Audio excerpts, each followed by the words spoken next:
Hello বন্ধুরা, আশা করি সকালে ভালো আছেন। ফুটন্ত গরম তেলে গোটা গোটা টমেটো দিয়ে দিন। দেখুন, অসম্ভব টেস্টি একটা রেসিপি কিন্তু আজকে তৈরি হয়ে যাবে। এতটাই টেস্টি হবে না, একবার দেখলে পরে আপনারা না বানিয়ে থাকতেই পারবেন না। চলুন তাহলে কথা না বাড়িয়ে বানিয়ে ফেলি। আমি এখানে 4টে মাঝারি সাইজের টমেটো নিয়ে নিয়েছি। আগে থেকে ভালো করে ধুয়ে পরিষ্কার করে নিয়েছি।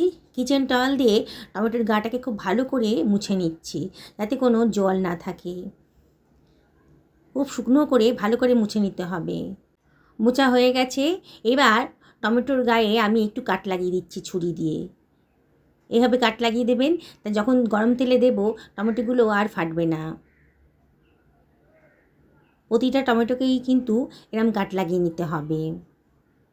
হয়ে গেছে। একটা কড়াই গরম করতে দিয়ে দিয়েছি। কড়াইটা যখন বেশ গরম হয়ে গেছে তখন আমি এখানে 5 টেবিল চামচ সর্ষের তেল দিয়ে দিলাম। তেলটা যখন বেশ গরম হয়ে গেছে তখন গ্যাসের ফ্লেমটা একেবারে লোতে রেখে টমেটোগুলোকে আমি দিয়ে দিচ্ছি। লোতে রাখতে হবে গ্যাসের ফ্লেমটা, নাহলে কিন্তু টমেটো খুব ফাটবে। এবার এটা ঢাকা দিয়ে দেব। ঢাকা দিয়ে এটা মিডিয়াম টু হাই ফ্লেমে মিনিট 2 রান্না করে নেব। তবে আবারও গ্যাসের ফ্লেমটা কমিয়ে দিয়ে একটু নাড়াচাড়া করে নিচ্ছি। গ্যাসের ফ্লেমটা কমিয়ে কমিয়ে করবেন, নাহলে কিন্তু একটা অ্যাক্সিডেন্ট হয়ে যেতে পারে, তেল ছিটকাতে পারে আর কি। হয়ে গেছে। আমি গ্যাসের ফ্লেমটা অফ করে দিয়েছি। টমেটোগুলোর কালারটাও কিন্তু চেঞ্জ হয়ে গেছে। দেখুন, কাঁচা ভাবটা একেবারেই নেই। এবার একটা চিমটার সাহায্যে আমি অন্য একটা পাত্রের ভেতর তুলে রাখলাম। এবার টমেটোর খোসাটা আমি কেটে বাদ দিয়ে দিচ্ছি। এখন টমেটোটা অনেকটাই গরম আছে, খোসাগুলো আমার কোনো কাজে লাগবে না বলে খোসাগুলো বাদ দিয়ে দিলাম। এবার টমেটো চাটটিকে আমি একটু পিস পিস করে কেটে নিচ্ছি। বন্ধুরা, একবার দেখলে পরে কিন্তু এটা অনায়াসে বানিয়ে ফেলতে পারবেন, আর এর টেস্টটা কিন্তু একেবারে অসাধারণ। ছুরি দিয়ে টমেটোগুলোকে একটু পিস পিস করে নিলাম। দেখুন, হয়ে গেছে। এবার এটাকে আমি একটু ঠান্ডা করতে দেব। এখনও যথেষ্ট গরম আছে। খোসাগুলোকে চেষ্টা করবেন ফেলে দেওয়ার জন্যে। হয়ে গেছে, ঠান্ডা করতে দেব। একটা পাত্র নিয়ে নিয়েছি, তার ভেতর দিয়ে দিচ্ছি হাফ বাটি মতন সুজি আর হাফ বাটি মতন দিয়েছি বেসন। এর ভেতরে দিয়ে দিচ্ছি হাফ টেবিল চামচ মতন লবণ। এবার এর ভেতর দিয়ে দিচ্ছি 1/4 টেবিল চামচ কালো জিরে, 1/4 টেবিল চামচ গোটা জিরেও দিয়ে দিলাম, আর 1/4 টেবিল চামচ লঙ্কার গুঁড়োও দিলাম, আর দিয়ে দিচ্ছি হাফ টেবিল চামচ জোয়ান। এবার হাত দিয়ে সব কিছু খুব ভালো করে মিশিয়ে নেব। খুব ভালো করে সব কিছু মিশিয়ে নিচ্ছি।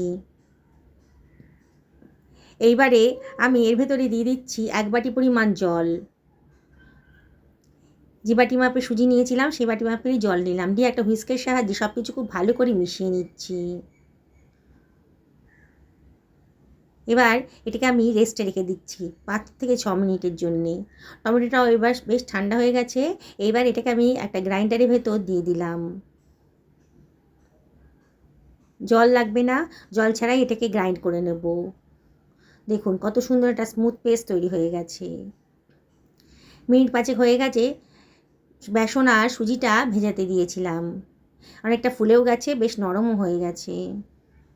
এবারে আমি এর ভেতরে দিয়ে দিচ্ছি একটুখানি হিং। হিঙের গন্ধ হলে খুব সুন্দর খেতে লাগবে। হিঙের গন্ধ যদি পছন্দ করেন তাহলে দিয়ে দেবেন।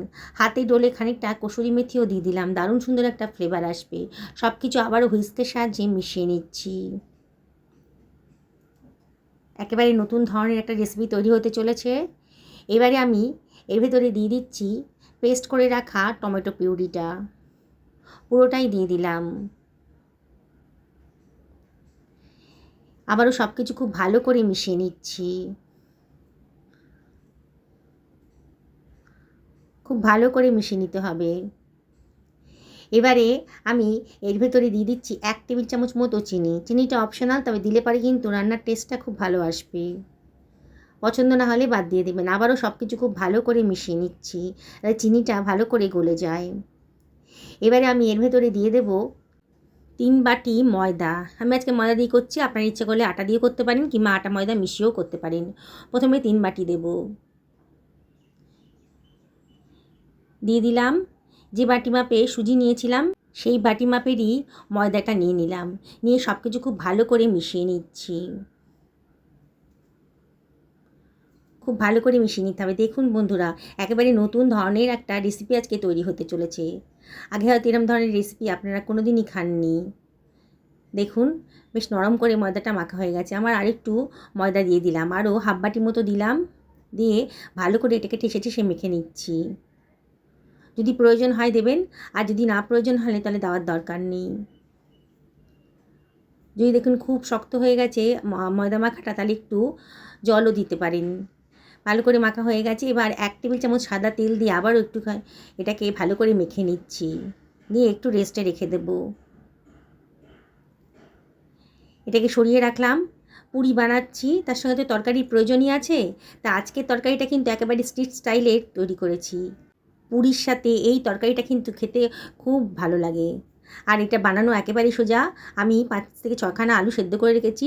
আলুর খোসাগুলোকে আমি কেটে বাদ দিয়ে দিচ্ছি, ফেলে দিচ্ছি আর কি। এবার খানিকটা সোয়াবিনও গরম জলে সেদ্ধ করে রেখেছিলাম। সোয়াবিনটাকে আমি জল ঝরিয়ে অন্য একটা পাত্রের ভেতর রেখে দিচ্ছি। সোয়াবিনের তরকারি করব, একেবারে স্ট্রিট স্টাইলের, অসম্ভব টেস্টি, বানানোর কোনো ঝামেলাই নেই। একটা মিক্সার গ্রাইন্ডারের ভেতর 1.5 ইঞ্চি পরিমাণ আদা কুচনো দিয়ে দিলাম, 2 খানা কাঁচা লঙ্কাও ফাটিয়ে দিয়ে দিলাম। এবার এর ভেতর দিয়ে দিচ্ছি 1 টেবিল চামচ জল, এটাকে গ্রাইন্ড করে নিচ্ছি। দেখুন কত সুন্দর একটা পেস্ট তৈরি হয়ে গেছে। আর একটা মিক্সার গ্রাইন্ডার নিয়ে নিচ্ছি, তার ভেতর দিয়ে দিলাম 2 টেবিল চামচ মৌরি দানা, আর দিয়ে দিচ্ছি হাফ টেবিল চামচ গোটা ধনে, আর দিয়ে দিচ্ছি 1/4 টেবিল চামচ মতন গোলমরিচের দানা, দিয়ে এটাকে গ্রাইন্ড করে নিচ্ছি শুকনো অবস্থাতেই। একটু দরদরা মতো হয়েছে, এরকমই রাখতে হবে, তাহলেই খেতে ভালো লাগবে। একখানা মাঝারি সাইজের টমেটো নিয়ে নিয়েছি, টমেটোটাকেও আমি কুচি কুচি করে কেটে রাখছি। অসম্ভব টেস্টি হয়, আর বানানোর কোনো ঝামেলাই নেই। টমেটো ভাজার যে তেলটা ছিল, এতটা তেল আমার লাগবে না, তাই এটা সরিয়ে রাখলাম খানিকটা। 2 টেবিল চামচ মতো তেল রেখে দিলাম। তেলটা যখন গরম হয়ে গেছে, হাফ টেবিল চামচ মতন গোটা জিরে দিলাম, 2 খানা শুকনো লঙ্কাও দিয়ে দিলাম, কতগুলো তেজপাতা ছিঁড়ে দিয়ে দিলাম, খুব সুন্দর একটা গন্ধ বেরোবে। এবার এর ভেতরে দিয়ে দিচ্ছি আদা কাঁচা লঙ্কার পেস্টটা, গ্রাইন্ডারটা ধুয়ে অল্প জলও দিয়ে দিলাম, দিয়ে সব কিছু খুব ভালো করে মিশিয়ে নিতে হবে। গ্যাসের ফ্লেমটা মিডিয়াম টু হাইতে রেখেছি, আর মশলাটা ভালো করে কষিয়ে নিতে হবে। মশলা গা থেকে তেল বেরোতে শুরু করেছে যখন, তখন কেটে রাখা টমেটো কুচিটা দিয়ে দিলাম, আর দিয়ে দিচ্ছি 1 টেবিল চামচ লবণ। লবণটা দিলে টমেটোটা তাড়াতাড়ি গলে যাবে। আবারও সব কিছু খুব ভালো করে মিশিয়ে নিচ্ছি, অনবরত কিন্তু নাড়তে হবে। মশলাটা খুব ভালো করে কষিয়ে নিতে হবে। ঢাকা দিয়ে দিলাম, তাহলে তাড়াতাড়ি হবে। মিনিট 2 ঢাকা দিয়ে রান্না করে নিলাম। 2 মিনিট বাদে দেখুন টমেটোটা কিন্তু একেবারেই নরম হয়ে গেছে, দেখেই মনে হচ্ছে। খুব ভালো করে গলিয়ে নিতে হবে টমেটোটাকে। এবার এর ভেতর দিয়ে দিচ্ছি 1/4 টেবিল চামচ হলুদের গুঁড়ো, হাফ টেবিল চামচ ধনের গুঁড়ো, হাফ টেবিল চামচ জিরের গুঁড়ো, আর 1/4 টেবিল চামচ লঙ্কার গুঁড়োও দিয়ে দিলাম। দিয়ে সব কিছু আবারও খুব ভালো করে মিশিয়ে নিচ্ছি। আগেই বলেছি বন্ধুরা, যত ভালো করে মশলাটা কষাবেন ততই কিন্তু রান্নার টেস্টটা ভালো আসবে। মশলাটা খুব ভালো করে কষানো হয়ে গেছে। এবার এর ভেতর দিয়ে দিচ্ছি 1/4 টেবিল চামচ হিং। হিঙের গন্ধ যদি পছন্দ করেন তাহলে দেবেন, না হলে অ্যাভয়েড করবেন। আবারও সব কিছু খুব ভালো করে মিশিয়ে নিচ্ছি। আলুগুলো যে সেদ্ধ করে রেখেছিলাম, হাতে চটকে আলুগুলোকে এইভাবে দিয়ে দিচ্ছি। দেখুন এর একটা আলাদা স্বাদই আছে। আলু সেদ্ধ করে চটকে দিলে রান্নার টেস্টটা কিন্তু একেবারে অন্য ধরনের হয়। আবারও সব কিছু খুব ভালো করে মিশিয়ে নিলাম। এবার এর ভেতরে দিয়ে দিচ্ছি সোয়াবিনটা জল ঝরিয়ে রেখেছিলাম, সেটা দিয়ে দিলাম, দিয়ে আবারও সব কিছু ভালো করে মিশিয়ে নিচ্ছি। এবার দিয়ে দিচ্ছি জল, বেশ খানিকটা জল দিতে হবে যাতে সোয়াবিন আলুটা ভালো করে ডুবে যায়। এটা একটু পাতলা পাতলা খেতেই ভালো লাগবে। পুরির সাথে কিংবা রাতে রুটির সাথে কিন্তু এটা বানিয়ে ফেলতে পারেন, অসম্ভব টেস্টি হয়। আর এটা একটু পাতলা হলেই খেতে ভালো লাগে। তবে আপনারা নিজেদের পছন্দ মতো করবেন, মানে গ্রেভিটা কীরকম রাখবেন সেই অনুযায়ী জলটা দেবেন। আমি আজকে এটা পাতলাই রাখবো। কতগুলো ছিঁড়ে রাখা কাঁচা লঙ্কা দিয়ে দিলাম, লঙ্কাটা অবশ্যই নিজেদের পছন্দ মতো দেবেন। এবার দিয়ে দিচ্ছি 1 টেবিল চামচ মতো চিনি। চিনিটা অপশনাল, তবে দিলে পরে কিন্তু খেতে ভালো লাগবে। স্ট্রিটে এই তরকারিটা খুব বিখ্যাত, পুরীর সাথে এই তরকারিটা দেয় ওরা। আর খেতে কিন্তু সত্যি বলছি দারুণ লাগে। এটা ঢাকা দিয়ে মিনিট 5 রান্না করে নিলাম। বেশ ফুটতে শুরু করেছে, সুন্দর একটা গন্ধ বেরোতে শুরু করেছে। আরও গন্ধ বেরোতে শুরু করবে যখন আমি এই মশলাটা দিয়ে দেবো।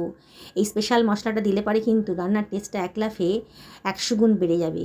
একবার বানিয়ে খাবেন, বললাম তো ভুলতে পারবেন না এই স্বাদটা। খানিকটা ধনেপাতা কুচিও দিয়ে দিলাম, আর এর ভেতরে দিয়ে দিচ্ছি খানিকটা কসুরি মেথি।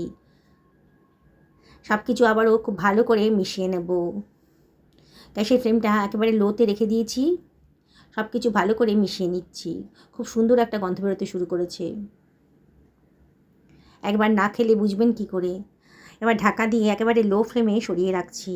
আমার ময়দাটা মাখা হয়ে গেছে, প্রায় 10 মিনিট হয়ে গেছে। আবার একটু ঠেসে ঠেসে মেখে নিচ্ছি। দেখুন কতটা স্মুথ হয়েছে মাখাটা। এবার এখান থেকে আমি লেচি কেটে নিচ্ছি। আপনারা ইচ্ছে করলে এটা পরোটাও বানাতে পারেন, আমি আজকে পুরি বানাচ্ছি। মাঝারি সাইজের লেচি কেটে নিচ্ছি। সবগুলো এখন বানাবো না, যখন যেরম খেতে বসবে পরিবারের লোকজন তখনই গরম গরম ভেজে দেব। গরম গরম পুরি খাওয়ার স্বাদটাই কিন্তু আলাদা। দেখুন কতগুলো লেচি কেটে নিয়েছি। এবার এগুলোকে একটু বেলে নেব। পুরি যেমন করে বেলে সেরম করেই আমি এগুলোকে বেলে নিচ্ছি। বন্ধুরা, রেসিপিটা যদি ভালো লাগে তাহলে লাইক শেয়ার কমেন্ট করতে কিন্তু ভুলবেন না। আপনাদের সাপোর্টের জন্য এতদূর আসতে পেরেছি, তাই আপনাদেরকে অসংখ্য ধন্যবাদ। আপনাদের কাছে রিকোয়েস্ট করব, অবশ্যই কমেন্ট করবেন আর লাইক করবেন। যেসব বন্ধুরা আজকে আমার চ্যানেলে প্রথম দিন তাদেরকে আমি রিকোয়েস্ট করব আমার চ্যানেলটা সাবস্ক্রাইব করার জন্য। পাশে থাকা বেল আইকনটা অবশ্যই ক্লিক করে দেবেন, তাহলে আমার রান্নার নোটিফিকেশানটা আপনারা চটজলদি পেয়ে যাবেন। যেগুলো ভাজবো মনে করেছি সেগুলো বেলা হয়ে গেছে।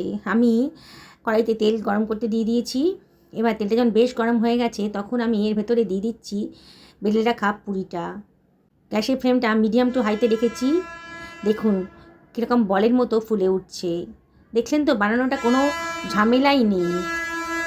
নিরামিষের দিনে এই রেসিপিটা আপনারা বানিয়ে ফেলতে পারেন। দেখুন সুন্দর করে ফুলে উঠেছে। আমি একটা স্ট্রেনারের সাহায্যে তেলটা যত সম্ভব ঝরিয়ে নিয়ে তুলে রাখছি। এইভাবে এই পুরিগুলো সব ভেজে নেব। আপনারা তো নানান ধরনের পুরি খেয়েছেন, টমেটো পুরি খেয়েছেন কখনো? যদি না খেয়ে থাকেন তাহলে অবশ্যই একবার ট্রাই করুন আমার মতন করে।